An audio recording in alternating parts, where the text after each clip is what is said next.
à la Fondation Massir sous l'encadrement de professeur Zawili Mohamed. Pardon. Aujourd'hui, j'ai le plaisir de vous présenter quelques résultats de mes travaux de recherche qui s'inscrivent dans le cadre d'un projet de thèse qui s'intitule Le développement d'une formulation de polyuréthane biosourcé à base de la lignine et d'une huile végétale qui servent comme revêtement des engrais à libération contrôlée.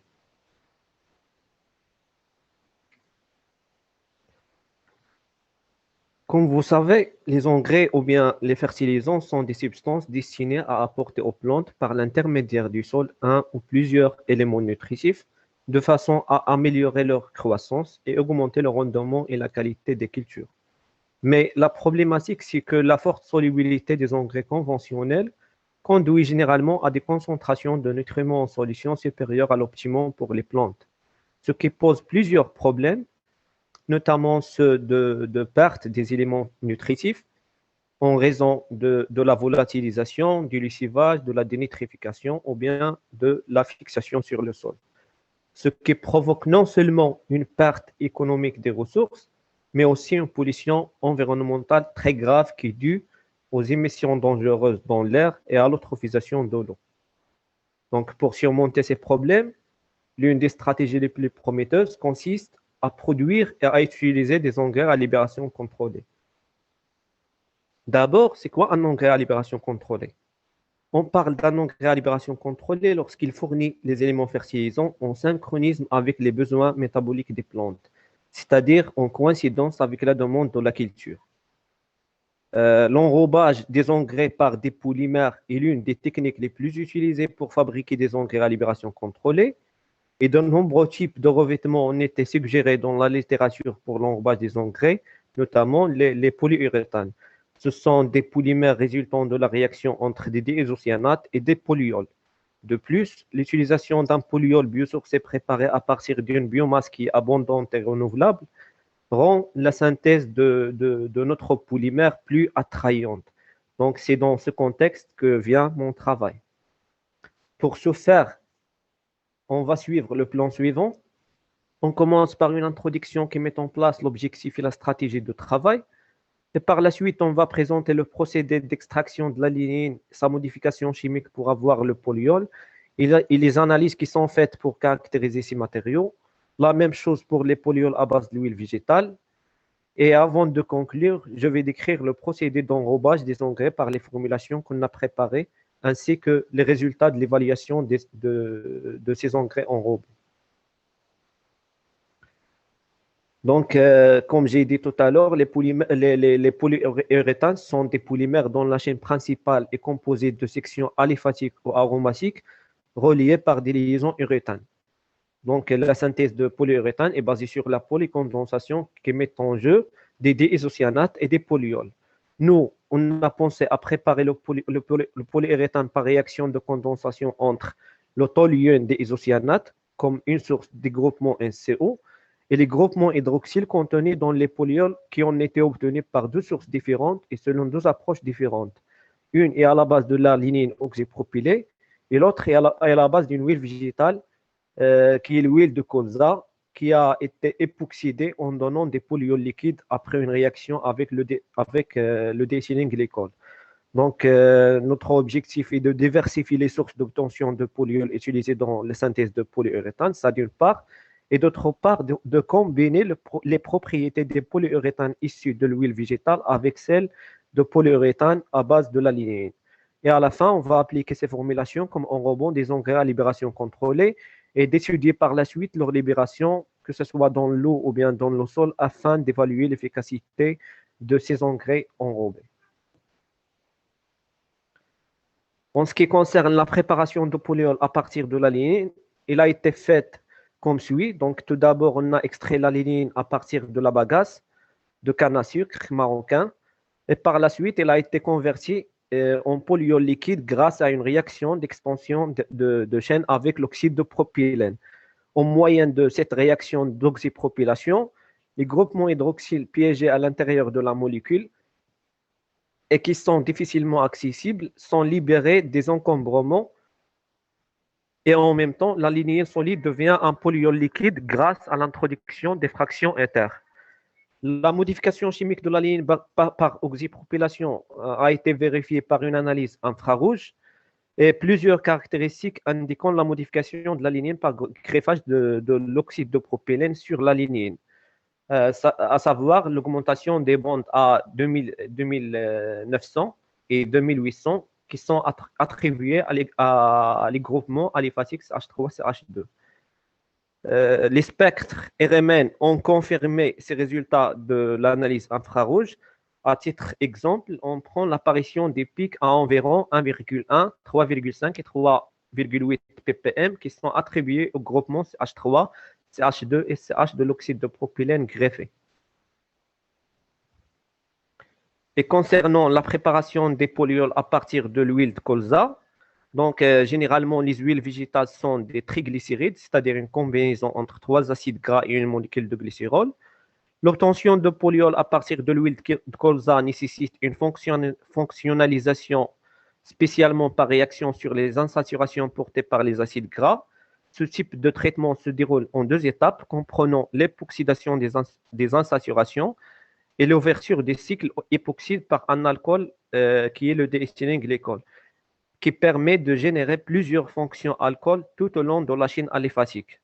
L'analyse par spectroscopie infrarouge à transformé de Fourier fournit plusieurs informations sur le groupement fonctionnel qui est présent dans les matières premières et leurs dérivés.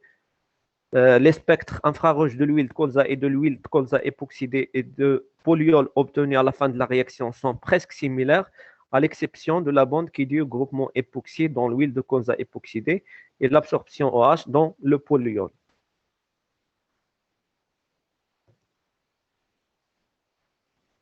Alors, les polyols obtenus sont des liquides visqueux et possèdent un indice hydroxyle relativement élevé. La formulation et le film polyuréthane à partir de polyols dérivés de la lignine oxypropylée et de l'huile de colza hydroxylée ont été préparés par un procédé en deux étapes.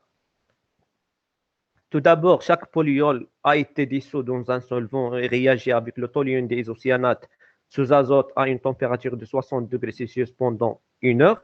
Et ensuite, des mélanges physiques de 5 grammes à différents pourcentages de ces deux polyuréthanes ont été formulés par procédé de blindage à température ambiante sous agitation.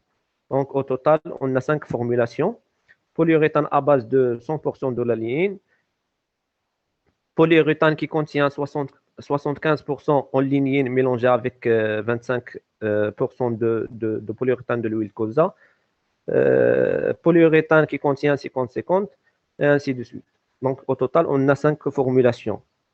Et enfin, la formulation liquide, on était versée dans des boîtes de pétré et laissée sécher pour obtenir les films polyuréthane correspondants, puis caractérisés différemment à l'aide de diverses techniques physico-chimiques pour déterminer leurs propriétés physico-chimiques et déterminer si les polymères choisis conviennent comme matériaux de revêtement. Donc, la structure chimique des films produits a été étudiée par spectroscopie infrarouge. La formation de polyuréthane est confirmée par la disparition de la bande de vibration de la fonction NCO du isocyanate, ainsi que la disparition de la bande large des alcools à environ 3500. En parallèle, on remarque l'apparition d'une bande sortante qui sort vers 1623 associée aux vibrations de la liaison uréthane, qui est caractéristique au polyuréthane. Les propriétés thermiques des films préparés ont été évaluées à l'aide d'une analyse thermogravimétrique et analyse DSC. Il est en effet intéressant d'évaluer la stabilité thermique des polyuréthanes vu l'application envisagée.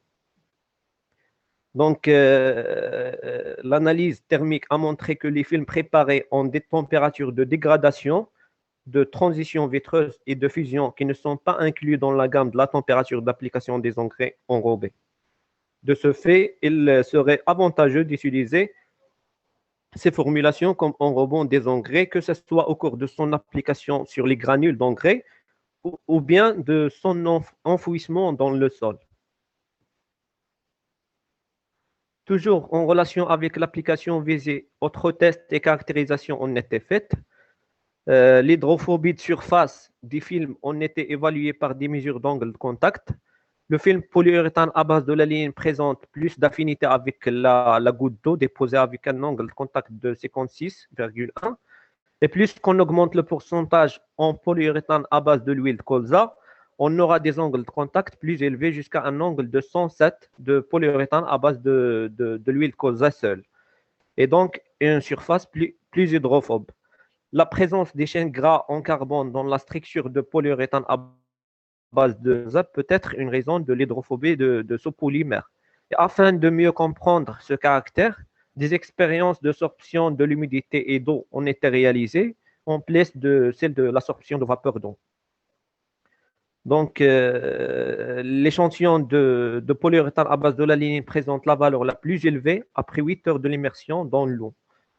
Les films produits montrent une diminution globale de l'absorption d'eau avec l'augmentation de la teneur en polyuréthane à base de l'huile de colza en raison de son caractère hydrophobe, comme le montrent les résultats de l'angle de contact. La perméabilité d'un film de polymère à la vapeur d'eau définit sa capacité à laisser traverser la vapeur d'eau sous l'action d'une pression. Oui. Sidiman, vous essayez de désactiver le micro, s'il vous plaît. Voilà. Donc, il est désactivé. D'accord. Monsieur le radar, je pense qu'il faut conclure. C'est bon? D'accord.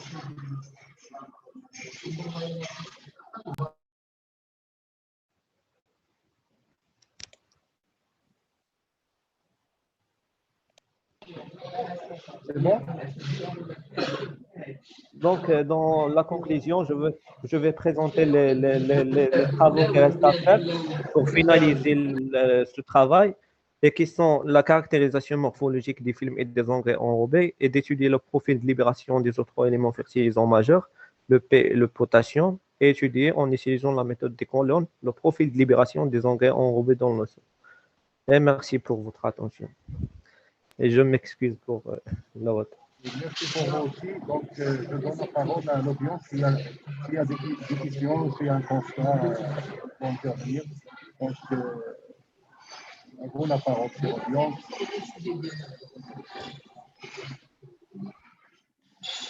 J'ai une petite question, Sidiman, au niveau de cette présentation. Oui, merci.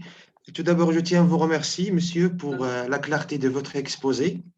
Et j'ai une petite question en ce qui concerne le matériel à utiliser pour faire sortir le spectre infrarouge, c'est-à-dire la température, la transmission en fonction du nombre d'ondes.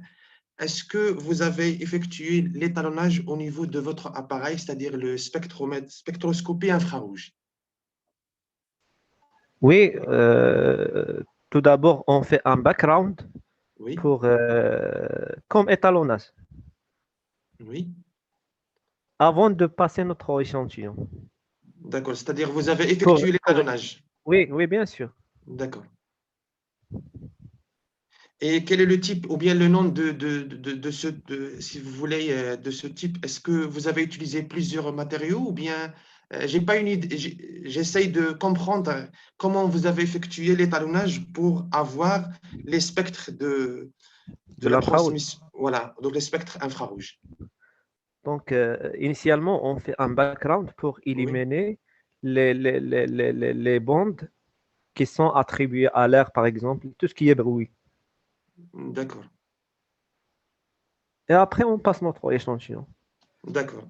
Et l'appareil donne juste les pics caractéristiques pour notre échantillon.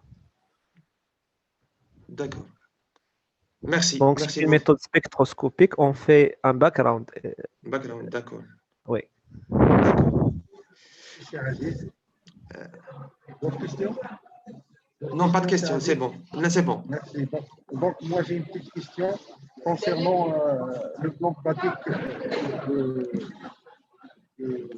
votre produit en question. Est-ce que c'est faisable au niveau du Maroc sur le plan pratique? Est-ce que ça reste Monsieur, je n'ai pas bien entendu votre question. Sur le plan pratique, je veux dire. Le plan pratique? Oui, les huiles, là, le colza. Est-ce qu'il est d'application au Maroc ou ça reste toujours au niveau laboratoire? Pour l'huile, on a travaillé par une huile commerciale. Et donc, vous pensez que le rendement il est appréciable? J'ai pas bien entendu, monsieur, la question. Est-ce que vous pensez que le rendement il est acceptable au niveau Oui. pratique? Oui, Si on part de l'échelle laboratoire à l'échelle grande échelle. industrielle. Oui, déjà les huiles végétales sont Allô? à faible coût par rapport les enrobants qui sont utilisés. Vous Oui, entendez? oui, monsieur. Oui, monsieur, on vous entend. Vous entendez? C'est le gharrak. Oui, monsieur, vous m'entendez?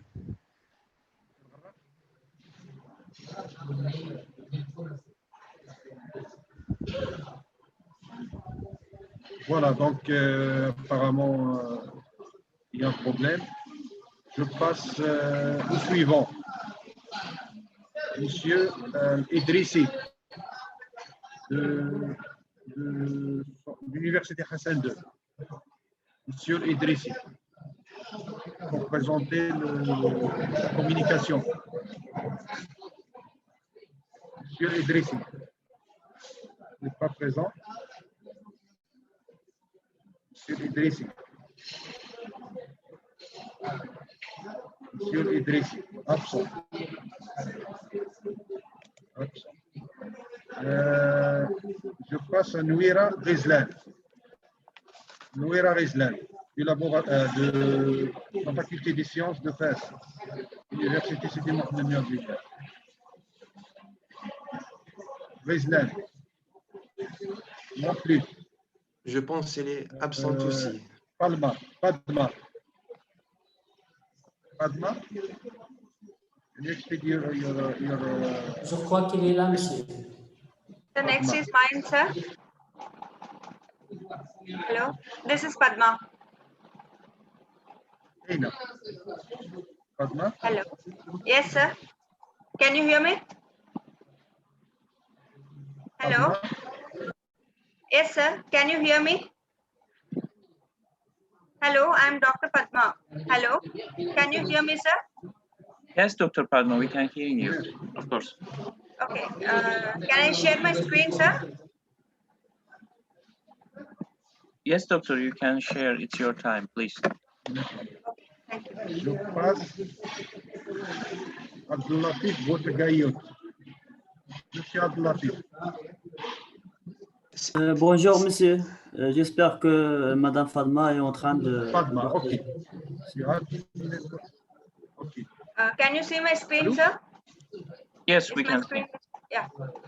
Okay, I'm Dr. Padma from India, working in Sri Padmavati Mahila Vishwavidyalaya Women's University from Tirupati, along with my co-author Dr. Don, who is also from Savitha University, Chennai. So our topic is on artificial neural network applications in analysis of forensic science. So this is the topic that we have taken at present. So at present era, artificial intelligence is materializing at most in all vital fields of the science, especially in forensic science. People are started using this artificial intelligence with the help of this machine learning, deep learning, as well as natural learning processing of the science. With the help of this, they are able to solve any sort of forensic examination, any crime related to the crime, and further analyze it with proper evidences. So how they are doing this kind of artificial neural networking is through the axons that are activating function and giving the output through like synapses, like it is acting like a human brain. So the neural network is like a paradigm that is acting on the biological system. Like this is artificial intelligence. It is also like acting like similar to a human brain, where it is composed largely highly interconnected processing elements. So we call this processing elements as neurons. So they have the ability to identify any sort of pattern recognition or data classification because they have been programmed in such a manner that the input are regarded as the nodes. That neurons we call them in the human brain. Here we call it as the nodes, and the output is through the synapses. That is the output that we are trying to get. So this neural network or like exact patterns, they try to detect any sort of complex things that we are feeding, and the output is given through the real-time operation. It is trying to give you what is your input, and that same input will be exerted outside. So the outside of the output is given through the synapses. That is regarded as the junction point. So we are using this kind of artificial neural networking for a forensic analysis. For instance, if you want not only the forensic analysis but also in the cyber crime.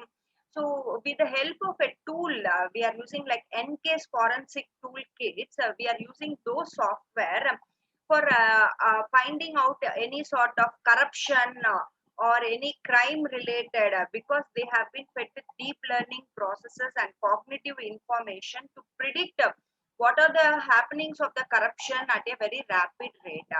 So therefore the artificial intelligent technology usage in the cyber forensics also with the help of the deep learning cognitive computing model, we are able to solve many problems related to the cyber crime also, because they can collect the evidences, store the data, and through the deep learning artificial neural network able to analyze that data, report that data, and finally we get the interpretation of that data. So our motivation is that through this artificial neural networking, not only the cyber crime or forensic analysis, but we are also able to recognize the face patterns with any kind of background conditions. So the artificial neural network is very similar to the human brain. So they have a facial recognition algorithms are also being there, which are able to capture the images and store that database and tries to match them at very extreme conditions. So the AI technology is being used in the crime prevention and detection. So several companies versus cities also started establishment of this AI built services in order to reduce the crime and prevent the crime totally at a very faster rate. So all the companies as well as the government agencies are trying to use the AI technology for solving any kind of crime related problem. Even the federal agencies, they are also relying upon this ANN network. So it takes the input, calculates the inputs, compares it with the threshold level during the learning stage, and finally gives you the output. The answering set programming in digital investigation. This is the main part of the work that is being carried out. So how is it trying to analyze? So this digital forensic is a specific domain of the science where it is dealing with the corruption and accurate information is needed for any kind of identification or extraction purposes, and finally storing that relevant documents. At this we call it as answering set programming for any kind of problem solving. So this is done with the help of AI technology with natural learning processing. So how it is trying to do is they have a sort of matrix to solve the crime problems. Like this matrix, you call it as a Hidato matrix.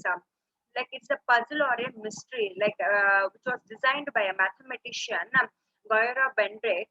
He is from Israel, and his major purpose is that so you have to consider horizontally, vertically, as well as diagonal ideal line. So in order to predict the crime scene, for assumption, if you see that if crime has taken place at a cell that is being marked as 0, that is located. So where all the 0 is being located, you have to try to find out. So it is located in the number 14, 8, and 5, where more number of zeros is being visible in those regions. So at the time where the crime which has taken place at the 0 location, so if you suspect that that is there, then what we have to do is there is a long, undoubtedly, if you switch off, a long zero sequence happens there. So that criteria they have taken, and with the help of that matrix, they are able to solve the crime matrix at a faster rate. So the data science processing with artificial intelligence model, any kind of advancement in the data, or because of this high input algorithms and computing programming, the machine learning has reached at a greater heights, and the people now started using this AI technology not only in the cyber crime or forensic analysis, but like various image processing, video games also they started inclusion of the AI technology, automatic car driving, voice recognition, any IP address detection, spam detection, fraudulent web searches. For all these things, they started using the artificial intelligence model. So my conclusion is that the AI technology with its automated reasoning in the digital forensic investigation is trying to find solutions to some undefined problems. So with the help of this AI technology, really it has created a great revolution globally, because it is performing a very complex task in a very easy manner.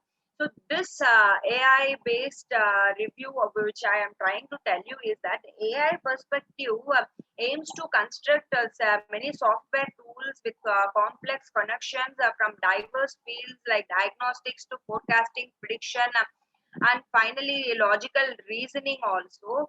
So the AI built with automated tools is trying to help solve problems at a very faster rate. So thus the artificial neural networking with the trend of pattern recognition also came to be recognized as a breakthrough and helps in solvation of crime scenarios. So the major thing that I want to try to output is that any solution you can get at a faster rate. So this is the basic importance of the neural networking. Thank you, sir. Thank you, Mrs. Padma. Yes, sir. The concept here about using artificial intelligence. Sir, I am unable to hear you properly, sir. Hello.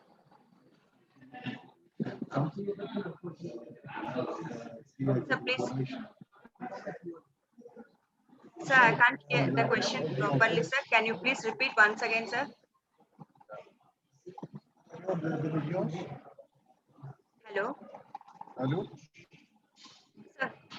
Une question de l'audience. Sir, I am unable to hear properly, sir. Hello.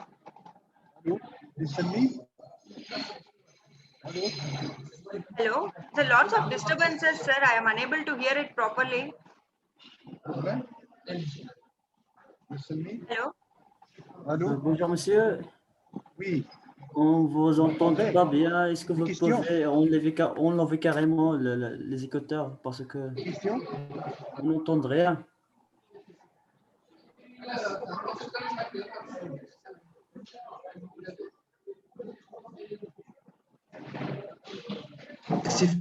سي فؤاد جو بونس يمكن حيد داك الميكرو، حيد لي كيت، جرب بلا كيت. جو بونس لو بروبليم يكون في لي كيت، حيت تنسمعوا ان بروي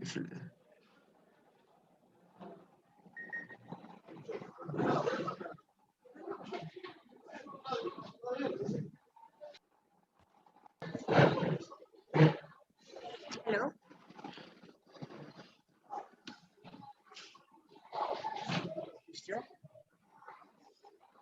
نو دير انت سي فؤاد باش نجربوا. وي سي فؤاد كنسمعوك. الو الو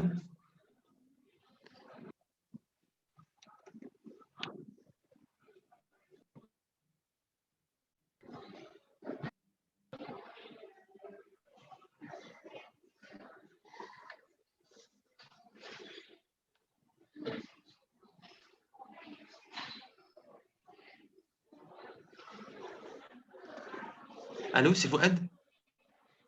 Vous m'entendez?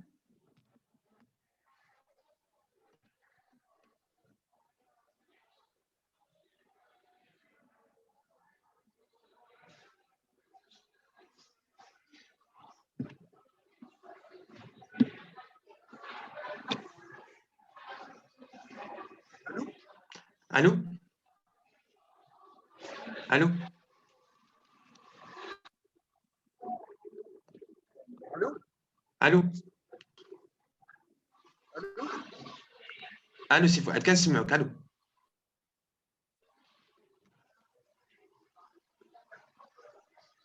Allô? Allô? Allô?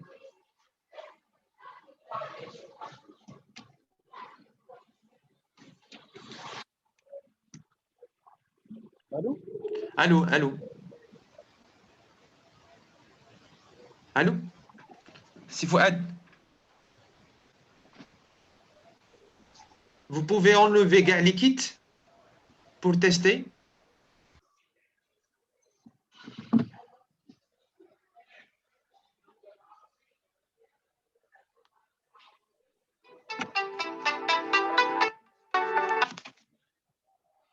العزيز سي ألو؟ فؤاد. عندي المشكل واقيلا في البور ديال التليفون ديال الاورديناتور داكور. لونطري ديال نحيد دابا الا حيدت واش كتسمعوني؟ حيد الكيت نشوف نديرو ان تيست. شوف دابا دابا مزيان دابا مزيان. وصافي جو بونس نخدم بلا داكور خدم وعلى خدم بلا كيت احسن. انا نسمعك شويه بعدا احسن.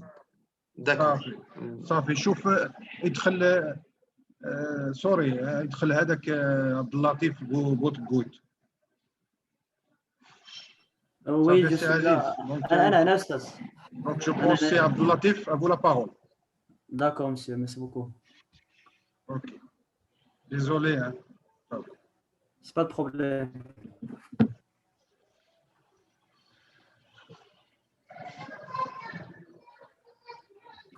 Alors, monsieur Abdelatif, à vous de la parole. D'accord. Vous avez 10 minutes pour exposer vos résultats. À vous la parole. D'accord, monsieur. Bonjour tout le monde. Hello everyone. My name is Abdelatif Boutagayut, PhD student in agroecology and pest management from Moules Ma'in University in collaboration with the National School of Agriculture, Meknes, Morocco. So before I start, I would like to thank the organizing committee for this magnificent scientific event. And thank you, Mr. Fouad Deyman, for accepting us to animate this presentation about response of faba bean in the weeds to foliar application of sorghum or in rapeseed water extracts combined with the lower herbicide dose of Corum. Therefore, to animate this presentation, I will follow this plan, starting with an introduction, the material and methods. After that, I will try to show you the main results that we obtained, and finally, I will finish my presentation with a small conclusion. As you know, agriculture today interacts strongly with three essential elements, namely water, energy, and food. Therefore, agriculture is currently facing triple challenges: feeding more people with less fossil energy and without pollution. I think this is the time to invest and make the choice between conventional agriculture and agroecology, more sustainable agriculture that can move agriculture from what we have now and a lot of pesticides in synthetic fertilizer to agriculture with less chemistry, much more intelligence and knowledge in ecology and agronomy. In this regards, the introduction of legumes into cropping systems is very important. Since the legumes can contribute to increasing soil fertility and thus the productivity of agricultural land, in addition to being an important source of protein. It can help mitigate the effect of climate change by reducing reliance on chemical fertilizer. Unfortunately, despite all these properties of legumes, Morocco, which was once among the world's exporters, particularly of faba bean, is now an importer to cover the population needs, mainly because there are several biotic constraints. In addition, faba bean is very sensitive to with competition for space, water, light, and nutrients. Indeed, the weeds management is very important. In this regard, manual and mechanical weeding are the most common techniques, but it is expensive and difficult to carry out. Besides, the herbicides used has quickly shown harmful effects on human and environmental. Also can lead to the appearance of resistant ecotypes, which complicates more and more weeds control. As alternative agroecological practices such as mulching, anti-cropping, and the manipulation of allelopathy phenomena can answer sustainable weed management while improving crop profitability. In the next slides, we'll focus only on the allelopathy use as a technique against weeds associated with faba bean crop to limit as much as possible the chemical uses. So to achieve this objective, a field trial was conducted in the educational farm of National School of Agriculture, which is located about 11 kilometers in southeast of Meknes, Morocco. The experimental site was plowed with cover crop in the dense soil in December 2018, so the harvest took place on June 2019. Treatment consisted of corn application at 1.5 liter per hectare or half of this dose, or the application of corn mixed with water extracts of oat sorghum in the rapeseed.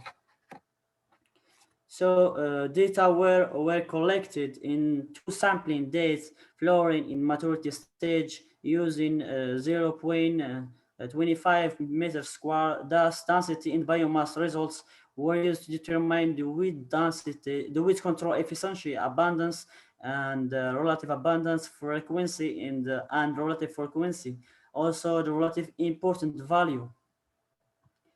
In addition, the effect of applied treatments on yield components was evaluated by measuring the height, the number of branches, sets, and posts per plant, as well as the handle sets weights.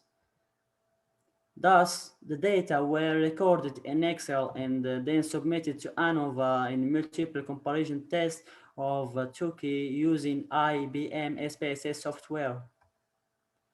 The total weed flora identified was very diverse, with 30 species distributed over 90 families. The broad-leaved represent 93%. Thus, the family of Asteraceae is the most frequent at the experimental field. Also, the most dominant species found in the faba bean field were Polygonum avicula, Gribionus coronaria, and Vaccaria hispanica. Also, the treatment applied reduced the total weight density in biomass, especially corm at 1.5 liter per hectare. Also, the weight density was reduced by 14% using corm and water extracts combination compared to corm application at half dose alone. However, faba bean biomass was improved by 23, 40, and 47% respectively. Thus, the weed control efficiency is around 75.6% when corm was applied at 1.5 liter per hectares. Also, the application of aqueous extract in combination with corm gives 68% of weed biomass reduction. Moreover, the corm at recommended dose guaranteed the greatest reduction of weeds abundance and frequency. Also, other treatments reduced about 45 and 24% respectively. In fact, except the number of branches, the treatments applied significantly improved the faba bean yields components. In this order, several authors have had approved the potential of water plant extracts in combination with a reduced herbicides dose for better weed management in the herbicides used reduction while improving crop yield. So to maintain high productivity while minimizing the negative impacts of herbicides on the environment and the human health, the search for alternative bioherbicides-based methods and the move towards ecological intensification became an obligation. Following the results obtained, it appears that The treatment applied, that is quorum at 100% or 50% in combination with aqueous plant extracts, or the application of quorum at half dose alone, have answered an efficiency of 76, 68, and 57% respectively. Thus, compared to the application of quorum at half dose, the combination of the latter with water extracts increased faba bean biomass by 11%. Consequently, improved the yield and yield components of this crop. Indeed, the plant extracts could be a solution of weed control in crops. Thus, the objective of this study is not only the weed management, but also an initiation to think outside the box and change outright some unreasonable attitudes by returning to more sustainable practices that answer the present generation needs while respecting future generation. And thank you for your attention.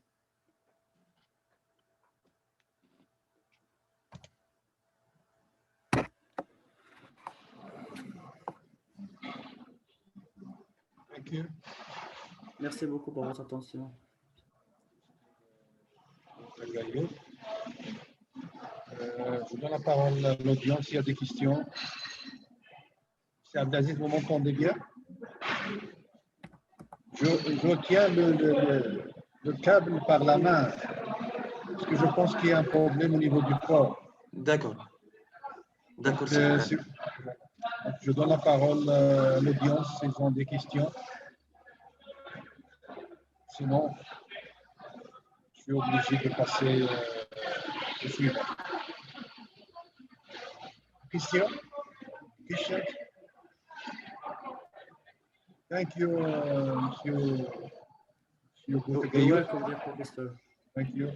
Je donne la parole à Monsieur Loukili Hayat, Madame Loukili Hayat, l'Université Hassan II. Environmental Impact Study of the COVID emergency non-network.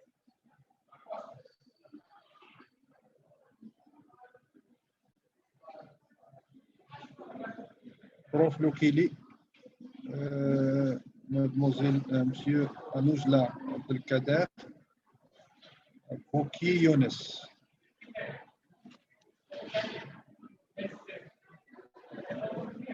Anything? Personne. On passe au suivant. Monsieur Hamid Ziad. Safa Alaoui. Même groupe. Jamal Boussaini, Hassan Hajjaj, Mohamed Massiri. Donc, de l'Université Moulay Ismaël.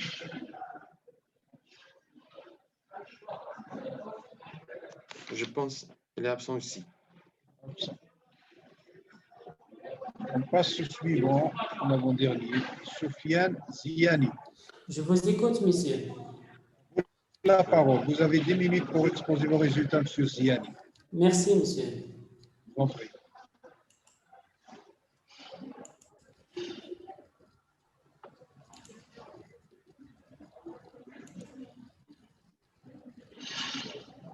Kazi, j'ai un problème dans le port. Je peux commencer? Oui, vous pouvez commencer, monsieur. Merci. Merci, professeur Fouad Deman. Chers participants, permettez-moi de vous présenter un aperçu de notre travail de recherche intitulé « Apport du filtrage des anomalies gravimétriques à l'étude de la structure des bassins d'Isli au Maroc oriental, implications hydrologiques ». Pour cela, nous allons suivre ce plan. Nous allons commencer par une introduction, présenter les données et les méthodes de traitement utilisées, exposer nos résultats et les discuter en se rapportant aux données de la littérature avant de conclure. L'objectif de ce travail, qui repose sur l'interprétation des données gravimétriques, est d'améliorer notre compréhension du contexte structural des bassins d'Isli et d'analyser sa relation avec le réseau hydrographique et la répartition des sources. Le bassin d'Isli, qui s'étend sur 920 km² de la superficie des monts d'Oujda au nord-est du Maroc, présente une succession de hostes et gravins à une altitude relativement élevée. Du point de vue géologique, la zone d'étude est formée par des unités sédimentaires datant du Paléozoïque inférieur au Quaternaire. Les séries paléozoïques sont reconnues dans des boutonnières restreintes qui percent la couverture des Mésozoïques et des Cénozoïques. Les séries des Mésozoïques montrent notamment des carbonates, des marnes, des grès et des évaporites. Une épaisse séquence d'argile sableuse, de gris de calcaire lacustre et de sable caractérise les strates des Pliocènes. Les dépôts quaternaires sont représentés par des croûtes calcaires, des conglomérats, des coulées de basalte et des calcaires lacustres. La morphologie de la zone de travail est le résultat de la superposition de multiples phases tectoniques sémiennes et alpines. Ces événements tectoniques jouent un rôle essentiel dans la perméabilité et la recharge des aquifères. Hydrologiquement, la zone d'étude est caractérisée par deux aquifères hébergés au sein des formations secondaires et quaternaires et par un réseau hydrographique dense. Le régime hydrologique du bassin d'Islay est généralement caractérisé par un écoulement pérenne en amont et un écoulement saisonnier et épisodique en aval. Les données gravimétriques utilisées dans cette étude correspondent à celles des campagnes de détail réalisées en 1982 pour le compte de la Direction des mers et de la géologie, ministère de l'énergie, des mers et de l'environnement, qui couvre une bonne partie des bassins d'Islay avec une densité de réduction de 2,67 grammes par centimètre cube. Les 1205 stations de mesure on permet de calculer une grille carrée régulière de pas de 250 mètres et qui a servi pour les différents traitements gravimétriques. La carte des anomalies de Vogel est le résultat de la superposition des effets des structures géologiques régionales et des structures locales de faible extension. Il est donc nécessaire de séparer ces deux composantes qui ont la régionale et la résiduelle. Ces cartes renferment également des renseignements supplémentaires sur l'organisation du sous-sol. Ainsi, afin d'exploiter au mieux les données gravimétriques, différentes techniques complémentaires ont été appliquées, à savoir la méthode du gradient horizontal couplée au prolongement vers le haut, le gradient vertical et la déconvolution des lèvres. Arrivons au chapitre résultats et discussions. Nos résultats ont été discutés en se rapportant à d'autres études publiées dans la littérature.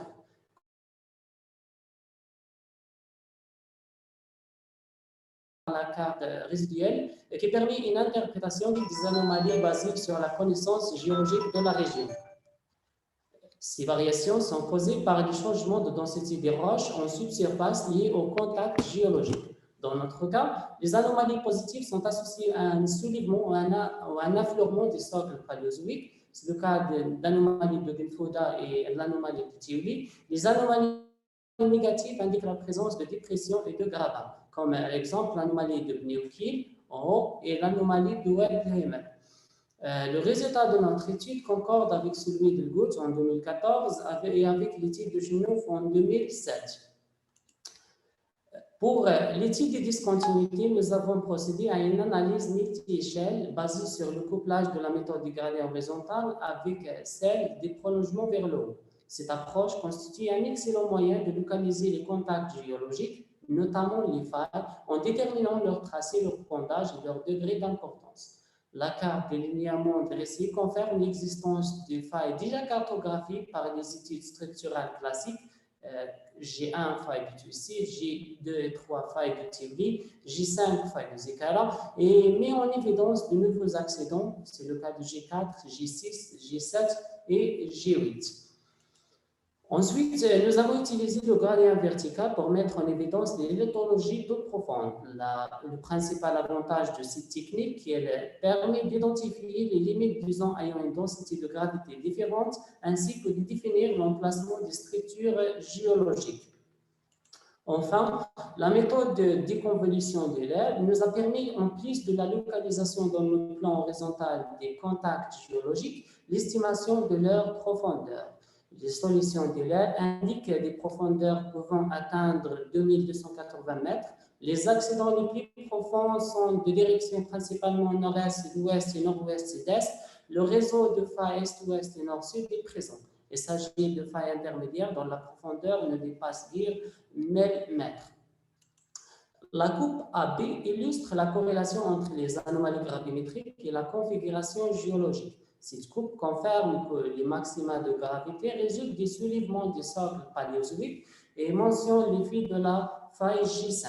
La coupe CD mentionne l'effet des failles G1, G2 et G3.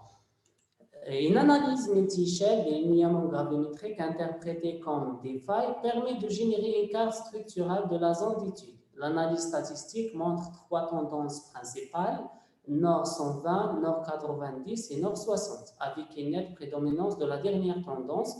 La superposition des principales failles déduites sur la carte géologique indique que les systèmes de failles à tendance est-ouest et nord-est-sud-ouest ont une importance régionale. Ces résultats sont compatibles avec ceux des études structurales réalisées dans la région par Torby 1999, Hofnar 1987 et Aracus 1987.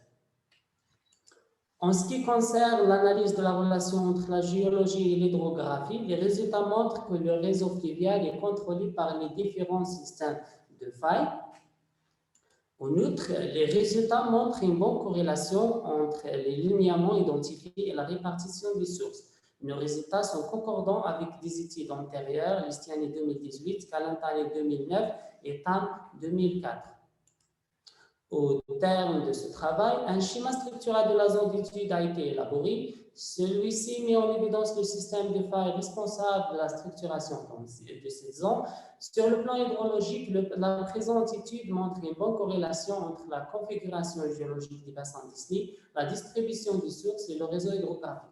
Les résultats obtenus seront donc utiles pour la poursuite des recherches hydrogéologiques dans la zone d'étude. Merci pour votre attention. Merci à vous aussi, M. Ziani. Je donne la parole aux intervenants, aux participants. Il y a des questions concernant cet exposé.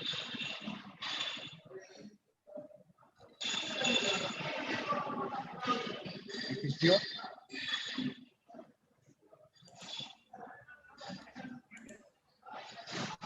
Moi, j'ai une petite question, M. Ziani. Oui, je vous écoute, M.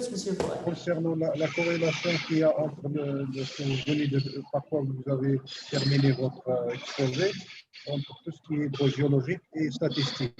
Quelle est la corrélation que vous avez déduite en analysant ces résultats? La corrélation entre l'hydrogéologie et les données gravimétriques, c'est ça, monsieur? Voilà, tout à fait. D'accord. En fait, les données gravimétriques servent pour mettre en évidence les failles de subsurface, c'est-à-dire les failles ou les fractures cachées par la couverture récente, la couverture quaternaire. Et comme vous le savez, l'eau souterraine circule en utilisant, en empruntant les fractures de subsurface. Donc, si on arrive à mettre en évidence la présence des fractures de subsurface, on arrive facilement à détecter le chemin ou les voies d'écoulement des eaux souterraines. Ça va, c'est bon. Encore? D'autres remarques, d'autres questions, Constant? Oui, si vous avez des questions. Pardon? Oui, je vous écoute, monsieur, si vous avez d'autres questions. S'il n'y a pas de questions, on passe au suivant et au dernier. L'analyse morphologique. Hanan Ait Hamid, Mustafa Kourad, Mourad Bagour, Abdelmajid Moumen, Alice Kabli, Rezdan Aziz de l'université de la faculté polydisciplinaire de Rabat. Il y a quelqu'un des participants. Il y a quelqu'un de présent ici. Il y a quelqu'un? Oui, monsieur. Qui a vous la parole, Madame Hanan Ait Hamid. D'accord, monsieur. La parole. C'est bon? C'est bon, très bien. Mais on ne voit pas le... Voilà, très bien. Voilà. Vous avez 10 minutes pour exposer vos résultats et bon courage. Merci. Thank you, Professor, to let me speak. Firstly, I would like to thank the organizing committee member. Good morning to everyone. I introduce myself. My name is Hanan Ait Hamid, PhD student in geology at Multidisciplinary Faculty of Nador, Mohammed First University of Oujda, Morocco. under the supervision of Professor Mustafa Akodad. So in today's presentation, I'm going to share with you part of my PhD research, which is entitled Morphological, Mineral, and Geochemical Characterization of bentonite deposit prospection in the external domain of the Eastern Rifan chain, Morocco. So in my presentation, I will start with introduction, then analytical methods, followed by results and discussion, and I will finish with conclusion and perspective. Clay minerals are considered as some of the oldest materials used by humans. In the modern world, they are necessary for the manufacture of materials such as drilling fluid, legon, and casting molds, as well as for application in vegetal and mineral decoloration and odorization. Owing to their low cost, abundance, high absorption property, and also ion exchange potential, clay are good candidates as pollutants adsorbents.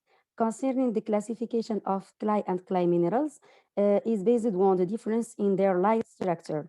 The bentonite consists essentially of marmor-unit clay mineral, as shown in figure number 1, is composed of 2 silica sheets and 1 aluminum sheet. Bentonite deposits are distributed all over the world, the North and South American continents, Africa, Europe, and Eastern Mediterranean, and or Australia. This study was conducted when bentonite originating from the Northeast Africa, from the Bonobo Massif.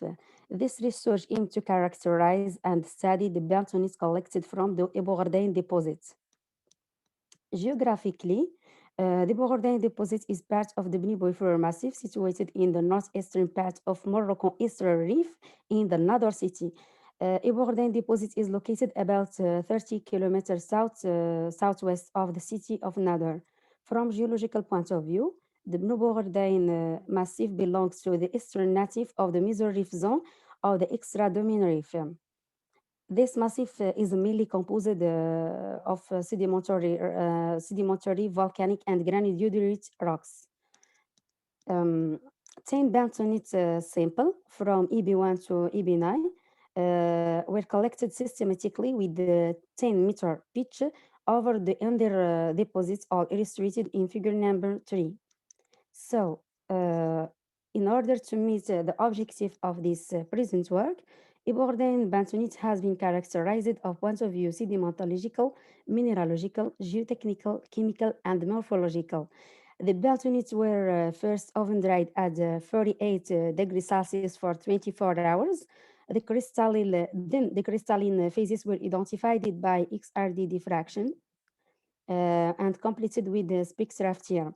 The particle size distribution of a particle was determined by sedigraphy with the sedigraph3 device in accordance with the standard ECDM D422. Concerning the plasticity was obtained by determining the Atterberg limits. The Casagrande apparatus was used, and concerning the shrinkage limits was undertaken in accordance with standard ECDM. Chemical analysis of the sample were performed using an X-ray fluorescence analyzer, and morphology and size of particle were observed by scanning electron microscopy. All these analyses were carried out the laboratory Sci and Rock Mechanic Proof, Geotechnical Center, University of Siena, Italy. I will start with the grand size distribution. So the results obtained from the particle size analysis of the bentonite Morocco are characterized by the 4 composition: gravel, sand, silt, and clay. With the clay fraction ranging between 9.2 and 32.4%, the silt fraction between 33.5% and 46.8%, the sand fraction between 26.9 and 53.8%, and the gravel fraction between 0.1 and 3.9%. So the granulometric curve in figure as shown in figure B for B is characterized by distribution spread out. The data collected from the granulometric analysis of this sample were plotted on ternary diagram according to the Clay-Silt-Sand relationship using the Italian classification EGI, Italian Geotechnical Association. The Bourdain bentonite exhibit two types of texture in their sandy clay or a silty clay texture. The results obtained, the results of the XRD on powder of the 10 bentonite simple corrector are shown in figure number 5. There are mainly composed of momo units, which is present in all simple. The plagioclase feldspar with group calcium pole is manifested by anorthite peak and the albite sodium pole. A moderate amount of calcite, cristobalite, magnetite, dolomite, and hematite. Figure number 6, here I take just one example, simple number 1. So figure number 6 show the presence of phase of the clay phase adsorption bond, and the crystalline impurities is noted. All simple are characterized by very strong multiple adsorption of momo units.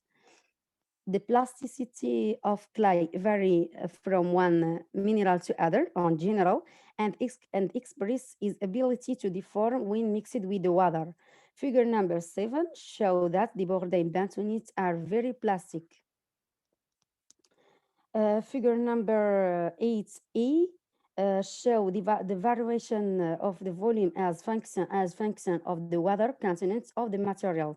For example, simple number EB6 could be organized by tooling with the intersection corresponding to the same shrinkage limit about 50.5%, which is correspond to maximum volumetric as shown in figure number B.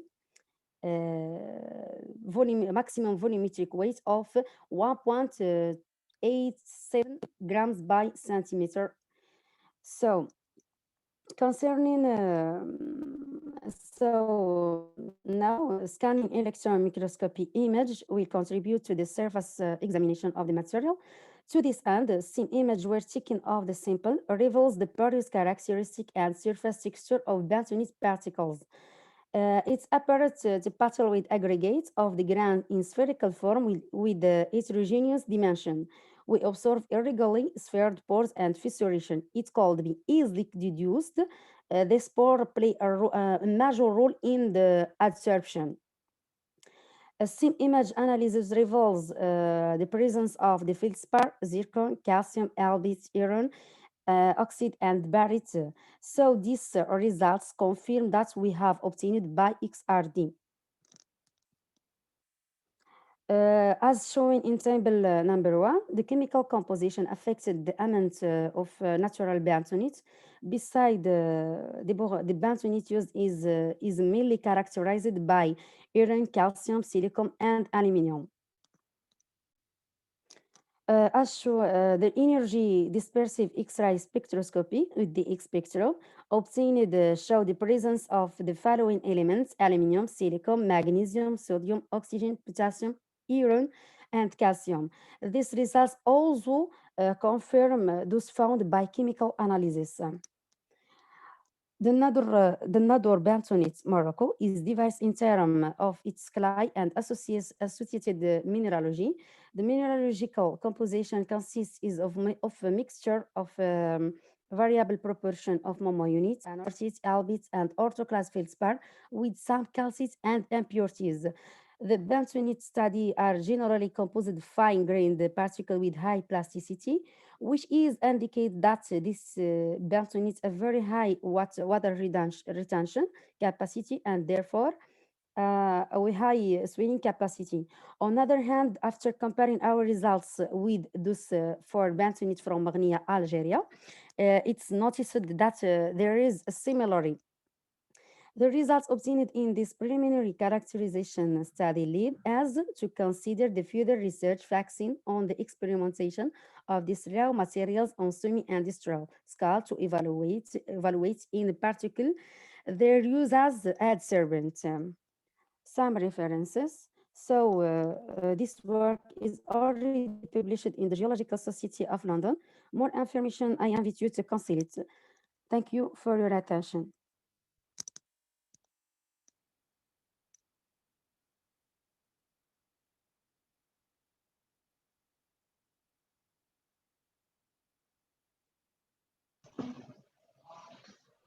Merci, Madame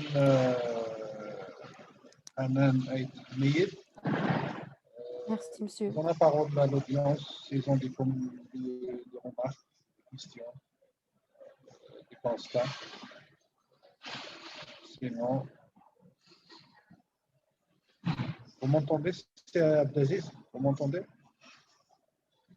Oui, s'il vous plaît. Vous m'entendez? Parfait. Hein? Vous Oui, m'entendez?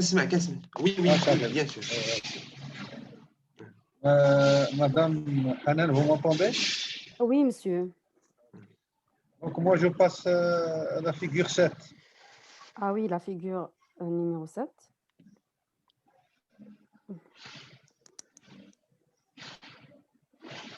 Je crois ça?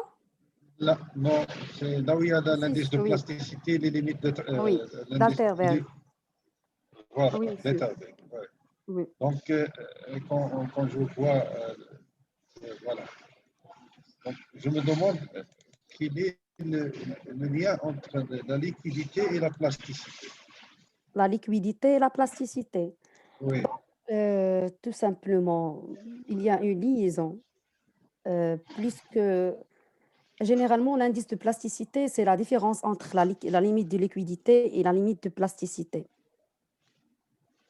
Ici, dans cette figure-là, on a la présentation de la limite de liquidité en fonction de la plasticité, l'indice de plasticité. Donc, plus que la limite de liquidité augmente, plus l'indice de plasticité augmente. Autre chose, plus l'indice de plasticité est très important dans un échantillon, donc généralement sur la quantité d'argile. La question, autrement dit, quel est l'apport de ces paramètres concernant la caractérisation de votre échantillon? J'ai pas entendu bien, monsieur, votre question. Autrement dit, la question, Oui. quel est l'apport, l'intérêt de déterminer ces deux paramètres concernant la caractérisation ou l'identification de votre échantillon de bentonite? C'est pour la valorisation, bien sûr, pour l'application industrielle, tout simplement. Et si je peux voir la figure 10. Oui. La figure 10. 10? Figure 10, là où il y a le... Non, juste avant le... Non. Juste après la figure 7. Oui, la figure 9. Vous avez deux fois la figure 9. 9. Donc, c'est oui, ça la voilà. figure 9. Voilà. Donc, est-ce que vous pouvez encore m'expliquer un petit peu la différence entre le D et le F? D, F. Ah oui, ici, c'est la distribution de la taille des grains. Oui, c'est la distribution de la taille des grains. Généralement, ce sont similaires parce que, quand vous voyez voilà, ici... je parle de la similitude. Oui, ils sont similaires. La différence, tout simplement, au niveau de la moyenne, de la moyenne, ou bien ce qu'on appelle la moyenne, la taille moyenne des grains. Dans le premier D, c'est la moyenne. Dans le premier, la taille moyenne des grains, c'est 140 micromètres. Par contre, dans F, je pense c'est 36, la taille moyenne des grains, c'est 36 micromètres. Tout simplement, la différence, elle est liée au niveau du grossissement, au niveau du MEB. Comme vous voyez dans la figure A, qui correspond à figure D, avec un grossissement 100 micromètres. Par contre, dans 50, on trouve des tailles des grains plus petites. Vous avez, pour conclure, vous avez terminé par dire que l'échantillon de Mernia, par comparaison avec celui de Nador, quelle est la différence des paramètres qui différencient les deux échantillons? Généralement, notre bentonite de Nador, ils sont similaires à celle d'Italie et de Mernia. Italie au niveau des gisements qui se situent à Sardinia et autres à Mernia. Concernant, j'ai fait une comparaison de l'Algérie parce que on a avec l'Algérie le même contexte géologique. C'est la première chose. Deuxièmement, oui, c'est ça. Deuxièmement, il y a une liaison, puisqu'on a dans même contexte géologique. Oui, c'est ça. Même contexte, même âge, tout ça. C'est pour ça que j'ai juste concentré sur Mernia. Par contre, l'Italie, j'ai visité aussi le gisement à Sardinia. Il n'y a pas de différence. Je vous remercie infiniment, madame. Merci à vous, monsieur. Avec exposés. À moins qu'il y ait un qui arrive. J'attends encore une seconde. Merci. Donc, je ne pense pas qu'il y ait un intervenant qui va passer. C'est Aziz. Je pense qu'on va clore. Merci beaucoup. Oui. Merci à vous. Merci à vous. C'est Fouad.